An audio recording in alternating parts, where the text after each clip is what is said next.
Good for society. యాక్చువల్గా మీరు social మీడియాలో జరిగిన అనేక కామెంట్స్ ఇవి చూస్తే ముఖ్యంగా చాలా మంది చేసిన కామెంట్స్ ఏంటంటే ఇతను సినిమాలు అందరికీ అందుబాటులోకి తీసుకొచ్చాడు అన్నది ఒక కామెంట్, ధనవంతులైన నిర్మాతలకు నష్టం ఏముంటుంది అన్నది ఒక కామెంట్, ఇలాంటి ఓటీటీ యాప్స్ చాలా ఉన్నాయి అని ఒక కామెంట్, తర్వాత ఈయన డిజిటల్ రాబిన్ హుడ్ అని కూడా చేశారు. అవును. సో ఇవి సర్వసాధారణంగా ఎక్కువగా వచ్చిన కామెంట్స్. కరెక్ట్.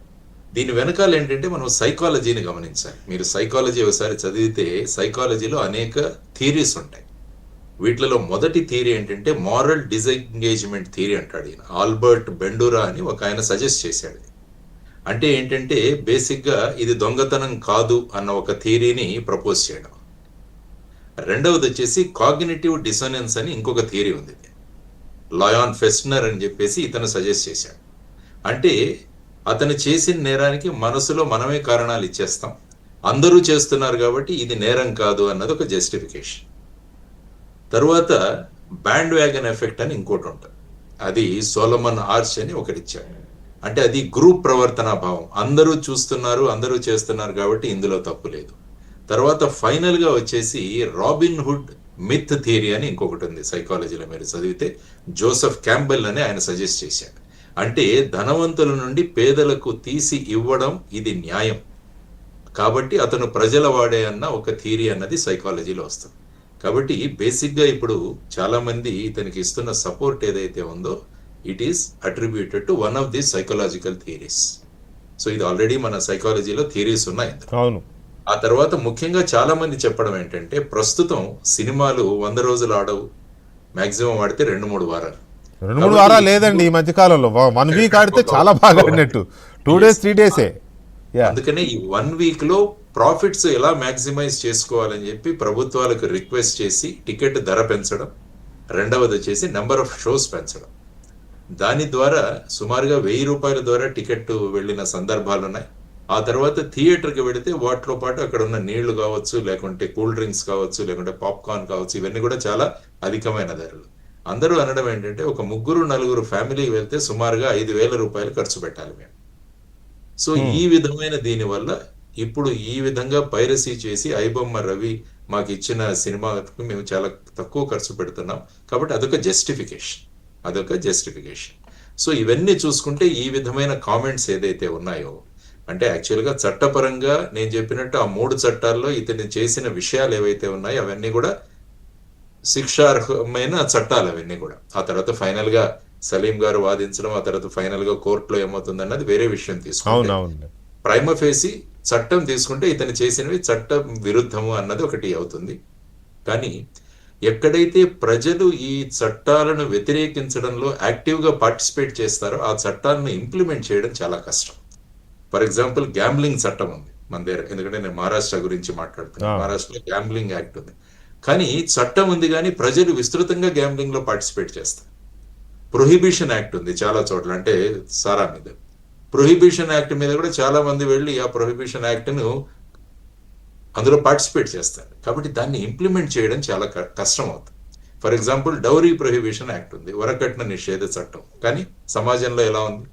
సో ఇవన్నీ చూసుకుంటే ఒక రకంగా ఇవి చట్టానికి ఇవన్నీ నేరాలు, కానీ పబ్లిక్ పార్టిసిపేట్ చేయడం వల్ల దీనికి జస్టిఫికేషన్ దొరుకుతుంది అన్నది మనం గమనించాల్సిన ప్రధానమైన అంశం. అయితే లక్ష్మణ్ గారు ఇక్కడ ఒక ఇన్నర్ థింగ్ ఏంటంటే ఇన్సైడ్ గా బయట వాళ్ళకి చాలా మందికి తెలియదు, ఈ మాట్లాడే వాళ్ళకి కానీ, లేకపోతే రవి చేసింది చాలా గొప్ప పని, లేకపోతే అతనికి హీరో వర్షిప్ ఇవ్వడం, ఇదంతా ఇది చేసే వాళ్ళకి ఇన్సైడ్ థింగ్ తెలియదు. టాలీవుడ్లో తెలుగు పరిశ్రమ తీసుకుంటే 24 క్రాఫ్ట్స్ అన్ని రకాల టెక్నీషియన్లు కలిపి దాదాపు 2 లక్షల మంది కార్మికులు ఉంటారు. అంటే 2 లక్షల కుటుంబాలు. ఈ 2 లక్షల కుటుంబాలకి సినీ పరిశ్రమ నడిస్తేనే వీళ్ళు బతుకుతారు. వీళ్ళంతా సినీ కార్మికులు వీళ్ళు. అలా సౌత్ ఇండియా 5 లాంగ్వేజ్ తీసుకుంటే 10 లక్షలు ఈజీగా, తమిళ్లో ఎక్కువ ఉంటారు మన తెలుగు కంటే. ఓకే, అట్లా యావరేజ్ చేసుకున్నా కూడా 10 లక్షల మంది ఒక సౌత్లోనే ఉంటారు. సో ఇంత వీళ్ళ కష్టార్జితము సినిమా.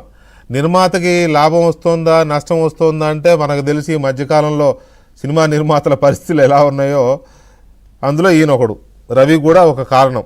వాళ్ళు నష్టాలకు కానీ నష్టపోవడానికి కూడా కారణం. ఇటువంటి కుటుంబాలను, ఇటువంటి కార్మిక వర్గాన్ని దృష్టిలో పెట్టుకోకుండా ఏదో సినిమా ఫ్రీగా చూపించేస్తున్నాడు కదా అని చెప్పి ఆయనకి హీరో వర్షిప్ ఇవ్వడాన్ని అన్ఫార్చునేట్లీ కొంతమంది ఇంటలెక్చువల్స్ కూడా ఇస్తుండడాన్ని ఎలా చూడాలి? బేసిక్ గా ఏంటంటే సినిమా అన్నది ఒక ఇండస్ట్రీ. ఈ యా ఇండస్ట్రీలో చాలా మందికి ఉపాధి కలుగుతుంది అన్నది మనం గమనించాలి ఫస్ట్. సో అందులో మీకు రైటర్స్ ఉంటారు, డైరెక్టర్స్ ఉంటారు, ఎడిటర్స్ ఉంటారు, మ్యూజిక్ డైరెక్టర్స్, తర్వాత lighting boys, assistant directors, dance ట్రూప్లు, క్యాటరింగ్, ట్రావెల్స్. ఒక సినిమా చూస్తే దాని వెనకాల మీరు అన్నట్టు 24 క్రాఫ్ట్స్ తో పాటు వారి మీద ఆధారపడే వాళ్ళు చాలా మంది ఉంటారు. చాలా మంది ఉంటారు. అవును. సో ఇప్పుడు ఏమైతుందంటే ఒక నిర్మాతకు గనక లాభం వస్తే ఆ ధనాన్ని మళ్ళా ఇంకొక సినిమాలో అతను వెచ్చిస్తే ఈలో పనిచేసే వాళ్ళకు ఉపాధి దొరుకుతుంది. లేకుంటే నష్టపోతే సినిమాలు తీయడం మానేస్తారు. కాబట్టి వీళ్ళందరూ కూడా వీళ్ళ ఉపాధిని కోల్పోతారు. అది మనం చూడాల్సింది. So cinema as a industry అన్నది చూడాల్సిన అవసరం ఉంది. సో ఆ విధమైన బ్రాడ్ మైండెడ్నెస్, ఆ విధంగా అనలైజ్ చేసే దీనికి తీసుకురావడం చాలా కష్టం. ఎందుకంటే సాధారణంగా ఏమనుకుంటారంటే సినిమాలు అంటే చాలా లాభాలు వస్తున్నాయి చాలా మందికి. ఈ మధ్య 500 కోట్లు 1000 కోట్లు పెట్టి సినిమాలు తీస్తున్నారు. ఇవన్నీ కూడా జనరల్ గా పబ్లిక్ లో జరుగుతున్న ప్రధానమైన అంశం.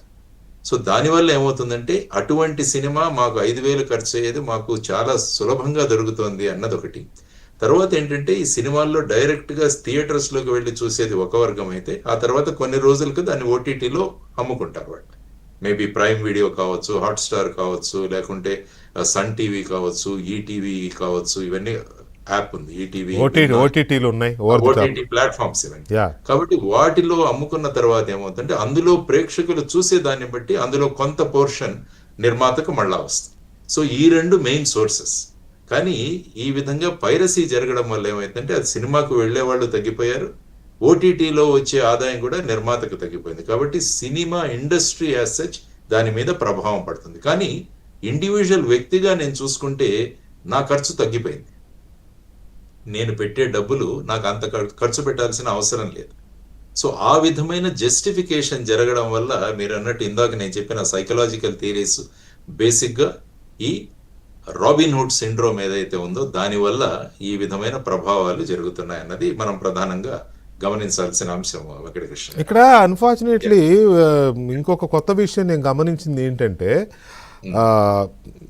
కొంచెం ప్రోగ్రెసివ్గా ఆలోచించే కొంతమంది పొలిటికల్ పేర్లు ఎందుకులే కానీ పార్టీల